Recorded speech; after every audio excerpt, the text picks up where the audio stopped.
If you are experiencing foundation issues, get a free estimate from Ox Foundations.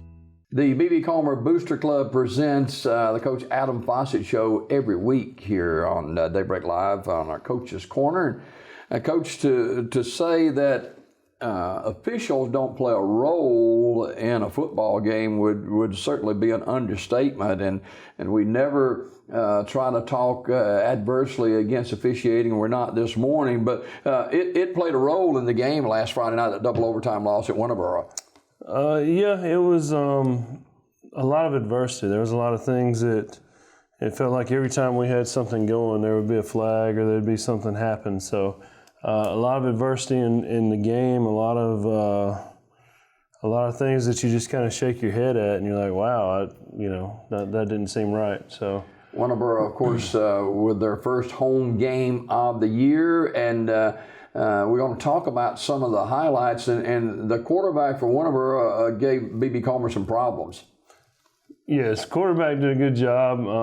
He's a big guy. He's a huge guy.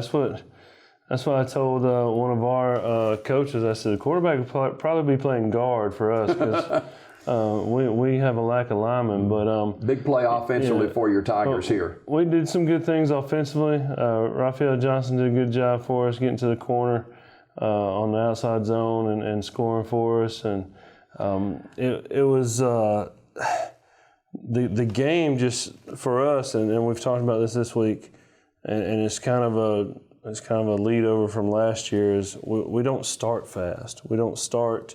It's like it takes us a quarter to wake up. Last Friday, I had to burn a timeout and call the whole team up and get on to them. And one of the fans said, "We heard you tell them to get on the bus if they didn't want to play," and I did. If you don't want to play, go get on the bus and just wait there. So you kind of have to. I'd like to skip the whole butt chewing part and just, hey, let's show up and play. Let's play 4 quarters. So, but it was. We saw a lot of good things. Anytime you go into overtime or double overtime, you want to be able to come out on top. Obviously, and there's some things. When you look back at the game, there's some things that you wish maybe you'd done a little differently as a coach, or you maybe called a little differently, or at 12-12, when we tied it up at 12, looking back at maybe we should have tried to kick the extra point. Maybe we had when we tied it up to go 12 all, we had an injury. And what point of the game was this? This was in the second half. We were down 12-6 at halftime. Second half, we tied up 12-12 late in the third quarter. And on the score, we have an injury. So I'm checking on the injury, and we, I'm making sure the kid's okay. It's a head injury. It's not a finger or anything like that. So. I'm checking on him, and I'm out there with him, and my defense coordinator is talking to my offense coordinator in the box, and they're trying to get the play together for the 2-point play, and a lot happened during that time, and hindsight's 20/20, but you say, well, maybe we could have kicked the extra point. I'd take a 13-12 win, but you don't know what's going to happen in that sense, but. Overall, defensively is what I was really impressed with. Our defense in year 2, I feel like they meshed, they gelled together, and played. They gave up 2 scores early, and then they went, I believe, 9 drives without giving up a score, and that's huge. That's putting a lot into it. And going into overtime. We stopped them late. They were driving. We stopped them late in the game. We get the ball back, and I told all my coaches on the headsets, we're going to play for overtime. We're not, we're not going to take a chance. We were deep in our own territory. We had about a minute left. They were out of timeouts. We ran the ball. We didn't have to run another play. We're going to play for overtime because I felt like we had that advantage in overtime. We had been physical the whole game. I felt like we were in pretty good shape. We weren't as tired. We weren't as gassed as Winterboro was. Their backs are huge, and we'd been tackling them low all night, and and trying to get on their ankles and legs because we couldn't go head to head with them or shoulder to shoulder with them. So we've been tackling them low. They were banged up. They were, so I felt like we had the upper hand on that. And, we come out and score the first overtime. They score on the first overtime. We switch into the field, and we're on defense first. We give up a score, and we get in a situation where we have a negative play on the second play in overtime, and that kind of sets us back. So, on fourth down, we're in a passing situation, and we make a pretty good throw to the end zone, and Cortez Harris makes a great catch, but is out of bounds at the end. So losing by 6 is tough. Losing by 60 is tough. A loss is a loss, but it's not the whole. It's not an indicator of how well we played and how well we did and things like that. And I hate it for the guys because they did bust their tails. They were busting their butt. So the cool thing about it, and just to tell you where we are as a community and as a group of people, is our stands were packed. I mean, it was. I'm willing to bet we probably had as many or more fans there than Winterboro had. Mm-hmm. So the fan base is there. They're supporting our program. They're supporting our guys. Friday night being a home game, I'm looking for that same crowd to be there and the same energy to be there. And I feel like that's going to be key for us. Is our kids feed off that energy. Our kids feed off the noise and the crowd noise and things like that. So we're looking forward to being able to play at home. Had a pretty good week of practice. We're still in those parts where we have young kids all over the place. I mean, at one point in time, there was 2 or 3 8th graders playing on defense. We started an 8th grader on offense. So you're talking about an 8th grader playing high school football, playing varsity football. That's tough, and you're building that program for the future. And you get in this situation where you want that right now success, and then you want you got young kids that are coming up that are going to be able to help you. And so when you're playing on Friday nights and you've got a senior playing next to an 8th grader, there's a big difference in that, So.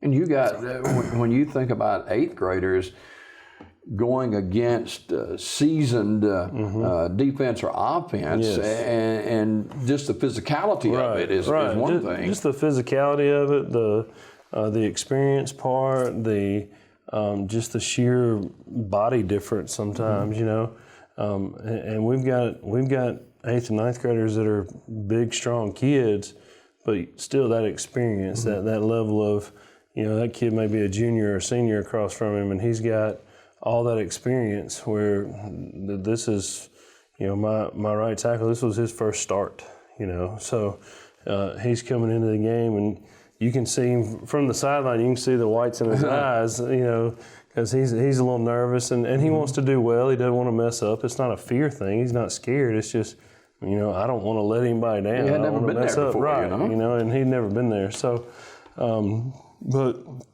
we Monday we practiced and told them, hey, we learn from the mistakes and move on. What's happened has happened.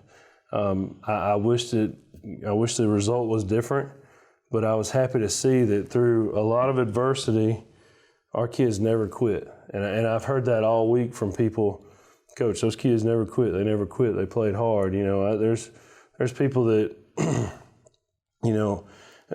come up to you. If you want to know what's going on with you, just go to Walmart. So, you go shopping and you're picking up groceries and people come up to you that you don't know and they're like, Coach, you guys played hard Friday night.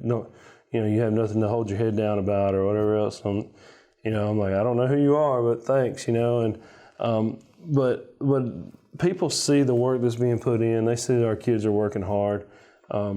We talk about the big picture of it, and we talk about the region and things like that. So, you go into region play this Friday against Sachs. Sachs was a 3rd-round team last year, very athletic team. You're talking about a team that 2 years ago was a 4A. 4 years ago, they were a 5A. So they've been on big stages before. Their coaching staff has been together for a while, so they've been on big stages before. and they understand that expectation. They do a good job of getting those kids prepared. There's, not a whole lot of people with the region as packed as it is with quality teams. Not a whole lot of people give BB Comer a shot against Sachs, but this is a learning curve for your Tigers, just like it was last year. But you got younger guys will be playing against Sachs, and we need butts in the seat for this game Friday night. Yeah, no doubt. At the end of the day, it's about it's that total picture, that big picture ordeal, and I think I said last year we were talking about the region schedule, and it's something that we can't change. And we talk to our guys about, hey, control, take care of what you can control. We can't control the weather. I tell them, don't say it's hot outside. At practice, it's hot out here. Don't say that. Now you got 10 other guys thinking that it's hot, and that wasn't in their mind. So we don't discuss at practice, hey, the region's tough, these guys are good, but we are honest with them. These guys are athletic. Going through film breakdown, hey, the quarterback is a true dual threat quarterback. He can run it, he can throw it. He runs the power read very, very, very well. Up front, they're physical. They may not be as big as they were last year size-wise, but they're physical. They get after it. And we go through all these key points with our guys. The whole underdog part of it, there's not a lot of sportscasters or sports people in the state that are going to say, BB Comer's got a chance.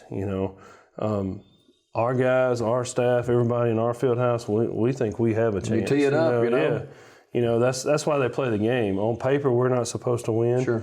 But we don't play games on paper. We get out and play it, and that's a funny shaped ball, and it bounces in a lot of different directions sometimes. So Georgia State wasn't supposed to beat Tennessee. That's right, either. exactly. Georgia State wasn't even supposed to be in the conversation with Tennessee. So we're going to show up and play ball. We're going to show up and do what we do and get better at what we do. We've had a good week of practice. We've put some new kind of wrinkles in here and there that we've worked, and again, it goes back to you saying, it's a learning curve. It is a learning curve. I'm happy with where our program is. You're looking at, we have 52 kids, 7th through 12th grade, and we probably have maybe 5 or 6 guys walking the halls that really need to be out. We've got most of the guys out for football, so that's important. That participation is important, and building on that is important, and getting those kids out is important. So we're going to continue to head in the right direction. Everybody's asking about reclassification. That happens in November, December, and hopefully we'll be glad to see that. Right. I have a vision of what I would like for it to see. If anybody that makes decisions would like to know my opinion, And it's not the region you're in now. Right, it's not the region that we're in now. But I have a logical map of an area that would be a good region for us, if depending on some things and depending on enrollment numbers and things like that. But it's not always like that. Sometimes you're traveling to Birmingham to play, or you're traveling to Troy to play, or wherever else. But we'll cross that bridge when we get there. Right now, we're 1 week at a time. We're working on sacks. We're taking guys, and with us right now, it's open competition. So every week we shuffle guys around offensively. This week we put some new guys in some new spots, because we're trying to find that right chemistry. We're trying to find that right group. And I may have a junior that's at receiver.